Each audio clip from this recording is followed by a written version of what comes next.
देखो, हम आपका बिल्कुल भी टाइम वेस्ट नहीं करने वाले, क्योंकि अगर अभी आपकी बॉडी शेप बिगड़ी हुई है, चेहरे पे पिंपल्स हैं, स्टाइल एंड लुक्स बेस्ट नहीं है और आप अपना ट्रांसफॉर्मेशन करके ग्लो अप करना चाहते हो, तो आपको बस ये स्टेप्स फॉलो करने हैं जो हम अभी आपको बताने वाले हैं और आप अपना बेस्ट वर्जन बन जाओगे। No bullshit guide, only most effective steps. तो शुरू करते हैं सबसे पहले स्टेप 0, माइंडसेट। ये स्टेप सबसे इंपॉर्टेंट है, क्योंकि बिना सही माइंडसेट के कोई भी ट्रांसफॉर्मेशन और ग्लो अप मुश्किल है। यानी ये चीज आसानी से नहीं होने वाली है। अगर ये करना इजी होता तो हर कोई आज अपना बेस्ट वर्जन होता। अब क्योंकि आपको जल्दी और आसानी से रिजल्ट्स नहीं दिखेंगे, इसके लिए आपको मेंटली स्ट्रांग रहना पड़ेगा और माइंडसेट सही रखना होगा, और तभी आप गारंटेड रिजल्ट्स देख पाओगे। तो यहाँ हम आपकी ग्लो अप जर्नी को 2 कैटेगरीज में डिवाइड कर सकते हैं, long term wins and short term wins. आपके सारे एक्शन से इंस्टेंट रिजल्ट्स नहीं आएंगे। जैसे कि अगर आप अपने ग्लो अप में फिजिकली फिट बनना चाहते हो, तो आपको जिम जाकर रिजल्ट्स देखने में वीक्स और मंथ्स लग सकते हैं। ये एक लॉन्ग टर्म विन है। जबकि वहीं शॉर्ट टर्म विन्स वो चीजें होती हैं जो इंस्टेंटली रिजल्ट्स देती हैं, जैसे एक अच्छा हेयर कट लेना जो आपको सूट करता हो। इसीलिए कोई भी फेक एक्सपेक्टेशंस ना रखते हुए पहले ही अपने माइंड को प्रिपेयर कर लो कि भाई ग्लो अप करने में लगेगा टाइम और जाएगी मेहनत। अपने ग्लो अप जर्नी के लिए क्लियर इंटेंशन सेट करो ताकि आपका मोटिवेशन बना रहे, क्योंकि अगले जो स्टेप्स हैं उन्हें कंसिस्टेंटली फॉलो करने के लिए आपको मोटिवेशन की बहुत जरूरत पड़ेगी।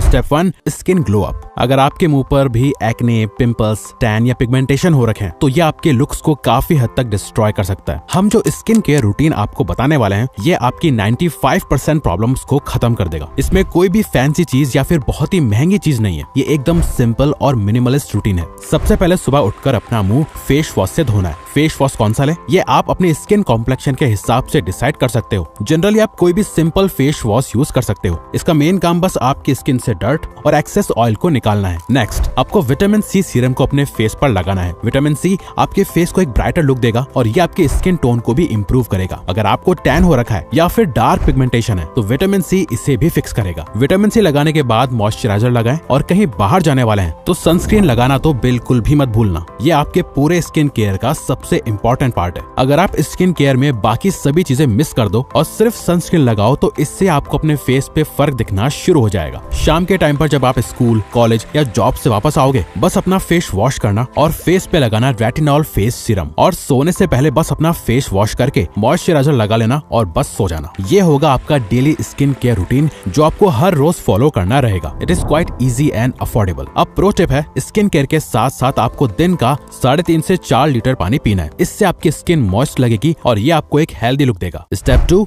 Body aesthetics. अगर आप एक मेल हो तो एक अच्छी फिजिक आपके ग्लो अप की फाउंडेशन है, जो आपके सेल्फ कॉन्फिडेंस और सेल्फ इमेज इंप्रूव करने के लिए जरूरी है। सेल्फ कॉन्फिडेंस के साथ साथ लोग भी आपको नोटिस करना शुरू करेंगे और आपको और रिस्पेक्ट देने लगेंगे। हम यहाँ बॉडी बिल्डर टाइप की एक्सट्रीम बॉडी की बात नहीं कर रहे हैं, बल्कि हम बात कर रहे हैं एक लीन और एस्थेटिक फिजिक की। इसके लिए आपको कुछ स्पेसिफिक मसल ग्रुप्स ही ट्रेन करने होते हैं, जिसके लिए आपको एक कंसिस्टेंट वर्कआउट रूटीन और क्लीन डाइट को मेंटेन करना पड़ेगा। एक एस्थेटिक बॉडी के लिए आपको अपने अपर चेस्ट, शोल्डर, ट्रैप्स, एब्स और बाइसेप्स ट्रेन करने पड़ेगे। अब देखो, अगर आप मोटे हो तो आपको कटिंग करनी होगी, जहां आपका फैट लॉस होगा। अगर आप बहुत ज्यादा पतले हो तो आपको बल्किंग करनी पड़ेगी, यानी ज्यादा खाना खाना पड़ेगा। लेकिन ज्यादातर इंडियंस की स्किनी फैट फिजिक होती है, जिसमें उनका मसल मास बहुत कम होता है और फैट ज्यादा होता है। इसे सही करने के लिए आपको पहले बल्क करके अपना मसल मास बढ़ाना होगा और फिर कटिंग करके फैट को कम करना होगा। तब जाके आपकी बॉडी एस्थेटिकली शेप में नजर आएगी। इसीलिए जरूरी है डेली एक्सरसाइज करना, जहां आपको प्रोग्रेसिव ओवरलोड फॉलो करना है। प्रोग्रेसिव ओवरलोड का मतलब होता है वेट इंक्रीज करते रहना। इसके लिए आप डंबल्स भी यूज कर सकते हो या नॉर्मल कोई वेट भी। तो प्रोग्रेसिव ओवरलोड होता है कि अगर आज आपने 10 किलो के डंबल उठाए, तो एक हफ्ते बाद ट्राई करना कि आप 11 या 12 किलो के डंबल उठा पा रहे हो या नहीं। अगर आप नहीं उठा पा रहे हो तो 10 किलो के जो डंबल्स हैं उनके रैप्स को इंक्रीज कर देना। रैप यानी अगर आप 10 किलो के डंबल से 10 रैप मार रहे हो तो उसे बढ़ा के 12 या 14 कर दो, और इसे एक हफ्ते तक करो और फिर देखो कि आप वेट बढ़ा पा रहे हो या नहीं। ये सिंपल सा तरीका इंडियंस के लिए बेस्ट है, जो उनकी स्किनी फैट फिजिक को लीन मस्कुलर बनाने में हेल्प करेगा। लेकिन सबसे इम्पोर्टेंट बात यह है कि हम इंडियंस की बॉडी आखिर फिट भी कैसे बनेगी, जब हमारे खाने को मसालों में इतना भूना जाता है कि जिससे उसके ज्यादातर न्यूट्रिएंट्स, विटामिन और मिनरल्स खत्म हो जाते हैं। यहाँ तक कि सब्जियों और फ्रूट्स तक में मिलावट है। अब इसका एक बेस्ट तरीका है कि आप यह विटामिन डायरेक्ट लें। अब वैसे तो मार्केट में बहुत सारे मल्टीविटामिन अवेलेबल हैं, लेकिन अगर आप हमसे पूछो तो हम सजेस्ट करेंगे कि आप 5T का वीटा 365 मल्टीविटामिन लीजिए। वो इसलिए क्योंकि ये एक मल्टीविटामिन आपकी डेली मल्टीविटामिन की सभी जरूरतों को पूरा करता है, क्योंकि इसमें विटामिन और मिनरल्स का ब्लेंड है जो पावरफुल हर्ब्स के साथ मिलकर आपके बॉडी फंक्शंस को सपोर्ट करता है। और ये मार्केट में आने वाला इकलौता ऐसा मल्टीविटामिन है जिसमें अश्वगंधा भी है। साथ ही ये एक इकलौता 3-in-1 मल्टीविटामिन है। और ये हम इसलिए बोल रहे हैं क्योंकि फर्स्ट, इसमें प्रोबायोटिक्स हैं जो आपकी गट हेल्थ बेटर करता है और न्यूट्रिएंट एब्जॉर्प्शन एनहांस करता है। सेकंड, अश्वगंधा है जो स्ट्रेस रिड्यूस करता है और हार्मोनल बैलेंस मेंटेन करता है। थर्ड, इसमें विटामिन एंड मिनरल्स हैं जो एनर्जी बूस्ट और इम्यूनिटी स्ट्रॉन्ग करते हैं, जो कि साथ मिलकर इसको मार्केट का सबसे बेस्ट मल्टीविटामिन बनाते हैं। इसी के साथ इसमें ग्रेप सीड भी है जो हार्ट और ब्लड हेल्थ को सपोर्ट करता है। बायोटिन हेल्दी स्किन, नेल्स और हेयर के लिए जरूरी होता है। और जिनसेंग एनर्जी और फोकस इंप्रूव करता है और स्ट्रेस को रिड्यूस करता है। अगर आप इसकी एक टैबलेट रोज अच्छी डाइट के साथ लेते हो तो आपको असर 45 डेज में खुद दिखने लगेगा। हमने नीचे डिस्क्रिप्शन और कमेंट्स में इसका बेस्ट बाइंग लिंक पिन कर दिया है, जहां से आप इसे बाय कर सकते हो। क्योंकि इतने सारे बेनिफिट्स होने के बाद भी वीटा 365 बहुत ही कॉस्ट इफेक्टिव है।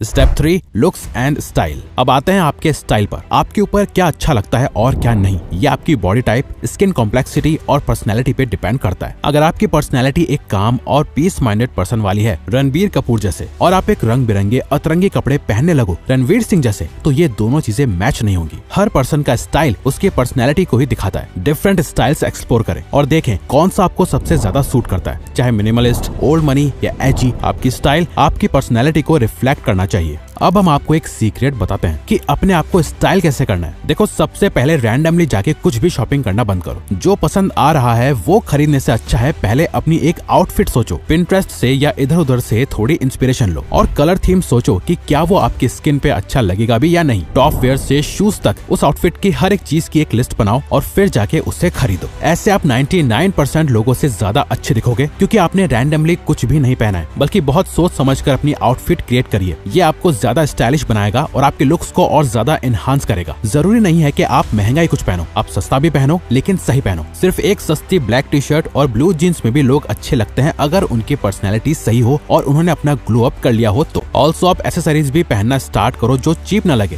सिंपल और मिनिमलिस्टिक लगे। इसके साथ ही आपके लुक्स को और एनहांस करेंगे आपके बाल। Step 4, right hair style. आपका हेयर स्टाइल आपके लुक्स का बहुत इंपॉर्टेंट पार्ट है। एक अच्छी स्टाइलिंग महंगे कपड़ों के साथ बेकार हेयर स्टाइल आपके ओवरऑल लुक को बहुत खराब कर देगा। वहीं अगर एवरेज स्टाइलिंग के साथ अच्छा हेयर स्टाइल भी हो तो वो आपके लुक्स को, ग्लो को 10x कर देता है। सबसे पहले तो अपने आसपास वाले रैंडम नाई के यहाँ जाना बंद करो और याद रखो, कभी बालों में ज्यादा एक्सपेरिमेंट नहीं करते। अगर आपके ऊपर लॉन्ग हेयर अच्छे लगते हैं तो उन पे ही टिके रहो और लॉन्ग अच्छे नहीं लगते तो शॉर्ट पे ही टिको। ज्यादा एक्सपेरिमेंट मत करो। अपने सही हेयर स्टाइल फिगर आउट करने के लिए वीडियो को पॉज करके इस चार्ट को देखो। अपने फेस शेप को देखो, ओवल, राउंड, स्क्वायर एटसेट्रा, और ऐसा हेयर स्टाइल चुनो जो आपके फेस शेप पर सूट करे। हेयर के साथ साथ फेशियल हेयर भी इंपॉर्टेंट है, जिसके लिए आपको ओवरऑल ग्रूमिंग पर भी फोकस करना है। Step 5, grooming. एक अच्छा ग्रूमिंग रूटीन इंश्योर करता है कि आप हमेशा पॉलिश्ड और वेल मेंटेन्ड दिखेंगे। हर हफ्ते कम से कम एक बार ग्रूमिंग रूटीन फॉलो करें, जिसमें trimming, shaving, facial hair shaping और नेल्स को क्लिप करना शामिल हो। ये छोटी छोटी चीजें आपकी ओवरऑल अपीयरेंस को एनहांस करती हैं और आपको एक रिफाइंड लुक देती हैं। अगर आपकी बियर्ड थिन या पैची है तो उसे क्लीन शेव कर लो। अच्छी बियर्ड आपके लुक को शार्प बनाती है। रेगुलर ट्रिमिंग से बियर्ड को वेल मेंटेन रखें ताकि वो अट्रैक्टिव लगे। सिर्फ साफ और वेल ग्रूम रहने से आपकी अट्रैक्टिवनेस कई गुना तक बढ़ जाएगी। रेगुलर ग्रूमिंग से आपका अपीयरेंस हमेशा फ्रेश और प्रेजेंटेबल रहेगा। Now last and most important step is step 6, hygiene. Good hygiene आपके ओवरऑल ग्लो अप का बेसिक फाउंडेशन है। आपने फॉरेन लोगों के कमेंट्स में अगर ये सुना है कि Indians are worst in terms of hygiene. अब ये बात कुछ हद तक सही भी है। हम लोग अपने हाइजीन का इतना ध्यान नहीं देते जितना देना चाहिए, लेकिन अगर आप अपने हाइजीन को अच्छे से मेंटेन रखते हो तो ये आपको भीड़ से स्टैंड आउट करता है। डेली हैबिट्स जैसे ब्रशिंग और फ्लॉसिंग, शावर लेना, डिओड्रेंट और परफ्यूम लगाना। ओरल हाइजीन के लिए सिर्फ ब्रश करना काफी नहीं है। टंग स्क्रैपर,